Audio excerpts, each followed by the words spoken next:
तो ये है पार्ट 2 जॉन अब्राहम के स्केच बनाने का। और अगर आपने पार्ट 1 नहीं देखा तो आपको लिंक, तो अगर आपने पार्ट 2 डायरेक्ट देख रहे हो तो मेरे चैनल में जाके पार्ट 1 आपको मिल ही जाएगा, वो आप जाके चेकआउट कर सकते हो।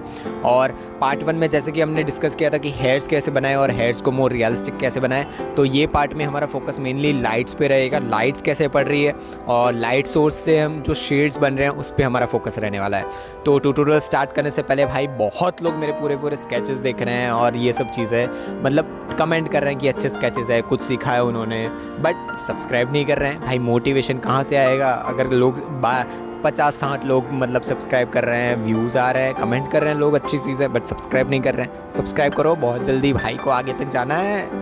चलो करना है करो, आपकी मर्ज़ी है, सीखना है सीखो। चलो आज का ट्यूटोरियल स्टार्ट करते हैं। तो पहले तो लाइट सोर्स आपको देखना है। जैसे कि जो हम सूरज में जब भी खड़े होते हैं तो चीज़ क्या होती है कि सूरज के अगर जैसे 12-1 बजे या फिर 10 बजे के आसपास अगर आप लाइट सूरज के आगे जाओ तो लाइट इतनी ज़्यादा डार्क नहीं होती है, बट 1 या 2 बजे के आसपास जाओ तो सूरज की जो लाइट होती है वो इतनी हार्ड होती है कि उससे जो फेस का स्ट्रक्चर होता है, जैसे कि मेरा फेस स्ट्रक्चर मतलब स्किन का कलर थोड़ा बहुत वाइट है, जॉन अब्राहम का थोड़ा बहुत वाइट है, और ये मतलब थोड़ा बहुत जिनकी वाइट कलर की स्किन टोन होती है उस पर अगर लाइट पड़ रही है तो वो कम्प्लीटली वाइट दिखने लगता है। ऐसा नहीं होता है कि वो स्किन टेक्सचर हमें दिख रहा है वहाँ पे, मतलब वो कम्प्लीटली वाइट दिख जाता है। तो यही चीज़ होती है कि जब भी मतलब जैसे लाइट सोर्स राइट साइड में से आ रहा है जॉन अब्राहम के फेस पे, तो राइट साइड वाला फेस जो जॉन अब्राहम का है वो कम्प्लीटली वाइट दिख रहा है। सिर्फ आंखें दिख रही होगी आपको राइट साइड के पार्ट में, और कुछ पार्ट होगा जो थोड़ा बहुत विजिबल होगा, जैसे ईयर वाला पार्ट है। बट मैं रिकमेंड हमेशा करता हूँ कि कोई भी पार्ट फेस का कभी भी वाइट नहीं होता है, उसको हमें एच पेंसिल जो सबसे लाइटेस्ट होती है उससे हमें बेस लेयर बनानी चाहिए। और जो फोरहेड है, मतलब जो उनका मेन फोरहेड पार्ट है ऊपर वाला, आइज़ के ऊपर वाला पार्ट, उसको बनाने के लिए जो राइट हैंड साइड वाले में अगर आप फोकस करो तो वो कम्प्लीटली वाइट है, बट उसके ऊपर भी आप एच पेंसिल से बेस लेयर बना दो, उसको वाइट ऐसे ही मत छोड़ो। बेस लेयर बना दिया, फिर उसको ब्लेंड करने के लिए यूज़ करो टिश्यू। मैं हमेशा रिकमेंड करता हूँ कि बेस लेयर को हमेशा ब्लेंड करने के लिए आपको टिश्यू ही यूज़ करना चाहिए, क्योंकि टिश्यू से हमें यूनिफॉर्म और इतने अच्छे से ब्लेंड हो जाता है बेस लेयर कि उसके ऊपर जब आप लेयर्स चढ़ाना शुरू करते हो, फर्स्ट लेयर सेकंड लेयर, वो बहुत इजी हो जाता है। और सिमिलरली जो लेफ्ट हैंड साइड वाला पार्ट है, ऑफ कोर्स जो राइट हैंड साइड पार्ट में हमारा लाइट पड़ रही है जॉन अब्राहम के फेस पे, तो ऑफ कोर्स शेडोज़ जितनी भी है वो सारी लेफ्ट हैंड साइड वाले फेस में पड़ने वाली है, right. So left hand side वाला फेस बनाने के लिए हम पहले बेस लेयर तो आपको हमेशा की तरफ बनानी ही है, देन अगेन उसको थोड़ा बहुत डार्कर लुक देने के लिए यूज़ करो 2B पेंसिल। 2B पेंसिल जैसे फेस के सेंटर वाला पार्ट है वो 2B है, और कम्प्लीटली लेफ्ट साइड वाला पार्ट देखो तो वो 3B है। तो ये चीज़ पे आपको फोकस करना चाहिए कि कहाँ पे थोड़ा बहुत डार्कर लुक है और कहाँ पे थोड़ा बहुत लाइटर लुक है। ऑफ कोर्स जो कम्प्लीटली लेफ्ट साइड वाला पार्ट है जॉन अब्राहम का फेस का, वो बहुत ज़्यादा डार्क है, बट जो सेंटर वाला पार्ट है वहाँ पे थोड़ा बहुत ट्रांजिशन हो रहा है। ट्रांजिशन से मेरा मतलब ये है कि जब वाइट से ब्लैक के बीच में चेंजेस होते हैं तो बीच में जो ग्रे वाला पार्ट दिखता है ना, उसको बोलते हैं ट्रांजिशन। और वो ट्रांजिशन ऐसा नहीं है कि भाई दिख जाता है, वो ट्रांजिशन बहुत ज़्यादा स्मूथ होना चाहिए, इतना स्मूथ कि जो वाइट से ब्लैक के बीच का ट्रांजिशन है वो आपको लगे ही नहीं, वो ग्रेइश टाइप का होता है। तो सिमिलरली सेम चीज़ बनाने के लिए सेंटर वाले पार्ट के लिए आप यूज़ करो 2B पेंसिल, देन अगेन जो सबसे राइट साइड वाला पार्ट है वहाँ पे यूज़ करो 3B पेंसिल। और अगेन मैं रिकमेंड करूँगा कि फर्स्ट लेयर जो हमने ब्लेंड मतलब 2B पेंसिल से यूज़ की थी उसको ब्लेंड करो आप ब्लेंडिंग स्टम्प से। और फिर से याद करवाऊंगा मैं आपको कि ब्लेंडिंग स्टम्प को आपको हमेशा मतलब साफ़ रखना चाहिए। एक हमने रश्मिका मंदाना का स्केच बहुत टाइम पहले बनाया था, उसको जब हमने हमारा जो पुराना मतलब यूज्ड जो बोलते हैं कि भाई पुराने, मैंने जब मतलब मैं ये कहना चाहता हूँ कि पुराने को दूसरे स्केचेस बनाने में जब भी हमने ब्लेंडिंग स्टम्प यूज़ किए और वही सेम ब्लेंडिंग स्टम्प हम नए स्केच में बनाने के लिए यूज़ करेंगे जो गंदा होगा, तो नया वाला स्केच भी बिगड़ने वाला है। तो मैं हमेशा रिकमेंड करूँगा कि आप जब भी कोई नया पोर्ट्रेट या कुछ भी स्टार्ट कर रहे हो तो आपके टूल्स को साफ़ कर लो, शार्प कर लो आपके पेंसिल्स को, और रबर को भी साफ़ कर लो, क्योंकि चीज़ क्या होती है, रबर भी गंदा होता है और उससे जब आप यूज़ करोगे तो आपका स्केच बिगड़ेगा।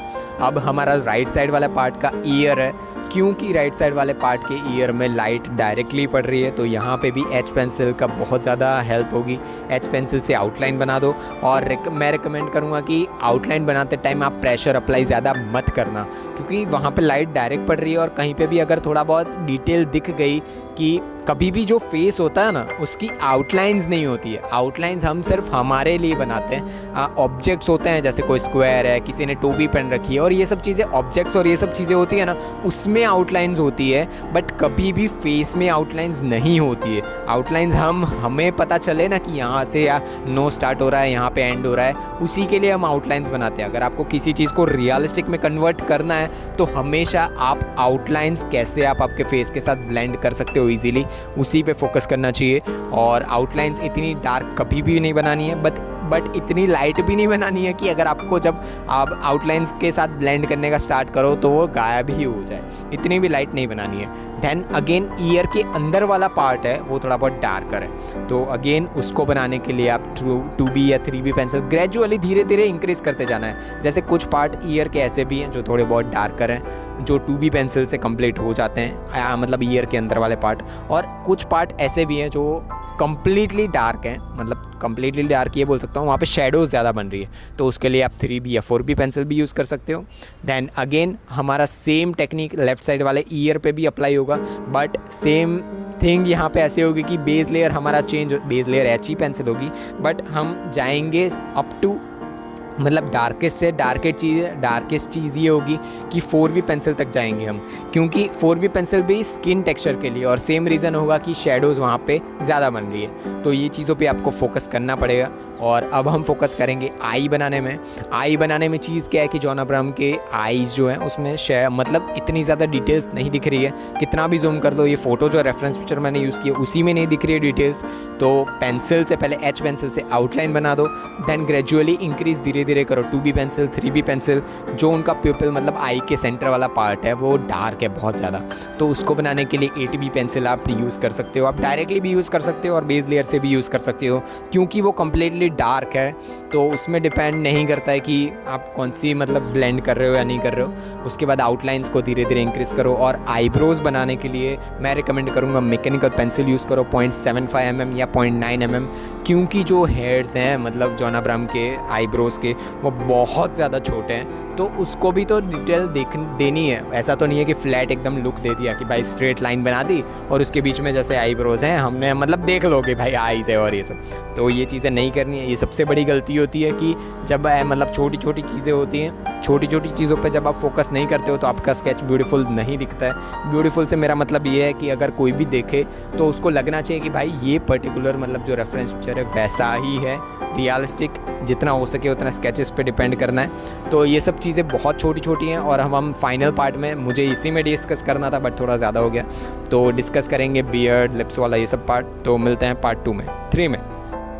तो बस इतना ही था इस ट्यूटोरियल में। अगर आपने कुछ भी सीखा इस ट्यूटोरियल से तो सब्सक्राइब कर दो और एक लाइक छोड़ दो, कमेंट कर दो अगर कोई भी क्वेश्चन और क्वेरीज हो आपके इस ट्यूटोरियल के रिगार्डिंग। तब तक के लिए ध्यान रखो खुद का और जिनसे प्यार करते हो उनका भी। आपका चित्रकारिक दिन हो। टट्टूज़।